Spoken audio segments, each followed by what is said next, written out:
조갑제 TV 시청자 여러분 안녕하십니까. 2025년 1월 9일 새벽 4시입니다. 지금 용산구 한남동 대통령 관저 주변에서는 희한한 일이 벌어지고 있습니다. 체포영장 집행에 불응하고 있는 윤석열 대통령은 경호처의 보호를 받으면서 관저를 요새화하고 있습니다. 그리고 1차 체포영장 집행에 실패한 공수처는 체포영장을 다시 발부받아 가지고 아주 독이 올라 있습니다. 그래서 대규모 경찰력을 동원해 가지고 이번에는 반드시 성공시키겠다고 벼르고 있습니다. 야간 작전도 검토하고 있다고 그럽니다. 경호처도 경찰도 무장을 하고 있습니다. 총을 갖고 있어요. 그러면 무장한 두 세력이 이렇게 대치하는 것은 이건 내전적 상황입니다. 이런 사태를 부른 것은 물론 윤석열 대통령이죠. 그런데 요사이 이게 너무 과잉하는 것 아니냐. 즉 공수처와 경찰이 직무정지된 대통령을 꼭 이렇게 끌어내서 구속시켜야 되느냐 하는 데 대한 어떤 회의론, 신중론도 있습니다. 그래서 지금 아주 이게 기로에 서 있습니다. 체포를 강행하느냐 아니면은 여기서 어떤 타협점을 찾느냐 하는 건데 양쪽이 워낙 강경하다가 보니까 그 접점이 만들어질지 모르겠는데 어제 윤석열 대통령 측 변호인이 이상한 어떤 제안을 하나 했습니다. 구속영장을 청구하면은 법정에 나가서 영장실질 심사를 받겠다는 취지의 이야기를 했고, 그리고 기소를 하면은 법정에 나가겠다고 했습니다. 뭘 종합해 보면은 불구속 기소를 해달라는 뜻으로 들립니다. 불구속 기소. 현직 대통령에 대한 구속은 참 이게 세계적으로 유례가 거의 없을 겁니다. 현직 대통령에 대한 구속이 얼마나 무리냐 하는 게 바로 지금 한남동 공관에서 벌어지고 있는 상황입니다. 불구속 기소, 지금 직무정지 상태 플러스 불구속 기소, 그리고 동시에 진행되는 헌법재판소의 탄핵심리, 이게 같이 진행되는 게 오히려 좋은 방법이 아닐까 하는 생각도 듭니다. 저는 처음부터 윤석열 대통령의 이 비상계엄 선포, 그리고 국회 봉쇄 시도, 선관위 점거는 용서할 수 없는 것이다. 반드시 엄정 처벌해야 된다. 그러나 그 엄정 처벌하는 방식은 스테디 앤 슬로우로 하는 것이 옳다라는 주장을 일관되게 해왔습니다. 그런데 공수처가 지난 9일 윤석열 대통령에 대한 체포영장이 아니라 그때는 출국금지 신청을 하고 법무부가 받아들인 걸 보고 그때는 윤석열 대통령이 아직도 직무정지되기 전이었습니다.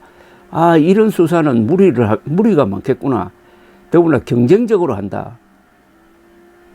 이렇게 경고를 해봤는데 저의 그 예감이 들어맞았습니다.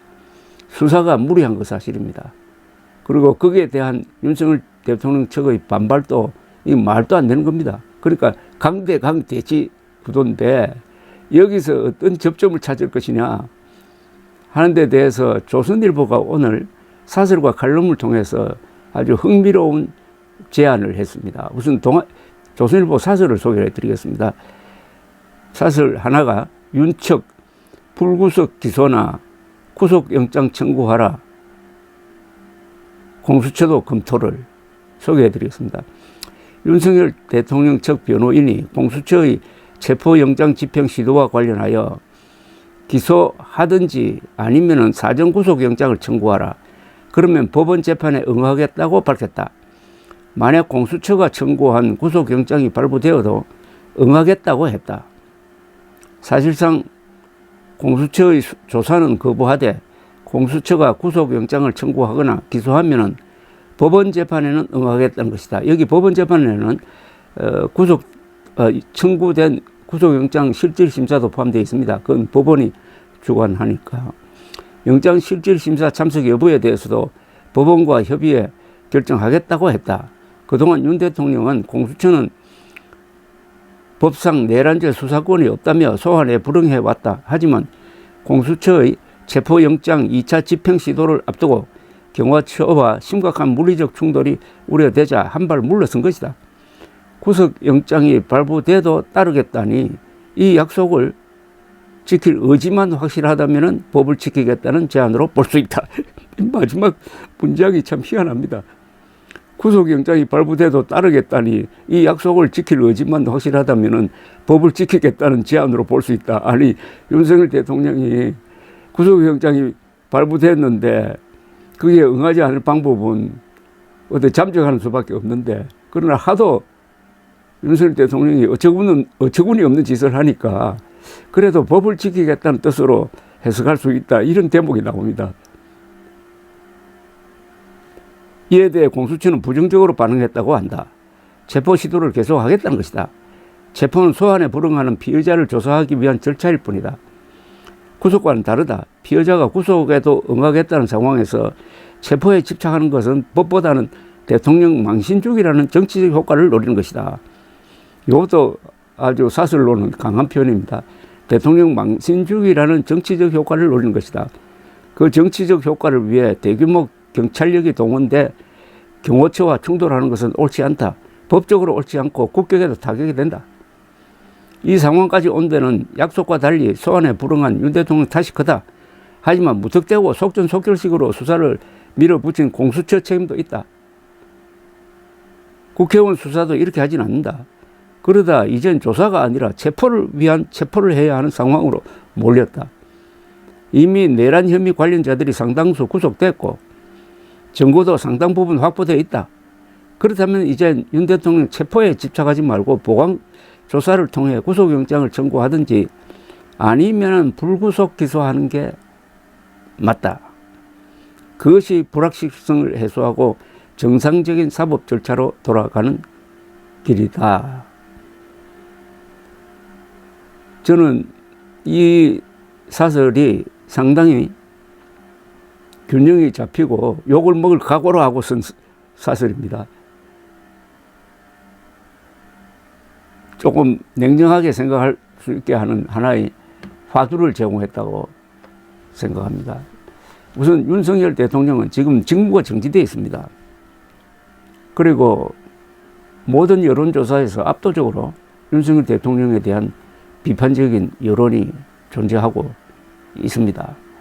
그리고 지금 민주당은 마치 국회 권력이 정부 권력을 압도하는 것처럼 착각을 해가지고 계속 정부를 압도하고 있습니다.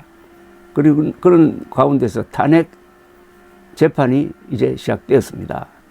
그렇다면 윤석열 대통령은 현재로는 위험한 존재는 아닙니다. 위험한 존재가 아니라면은 급하게 잡범처럼 대우할 필요가 있느냐? 현직 대통령입니다. 그리고 이론상으로는 헌법재판소 결정에 의해서 다시 복직할 수도 있습니다. 그 가능성은 저는 매우 낮다고 보지만 이론상으로는 그렇다 이거죠. 그렇다면 조금 이 여유를 두고 국격에 맞게 미국 같았으면 어떻게 했을까 하는 것까지 종합적으로 생각해 보면서 대통령을 끌어내는데 너무 신경을 쓴다든지 직을 건다든지 조직의 명운을 건다든지 하는 이런 건 하지 않는 게 좋지 않을까 하는 생각이 듭니다.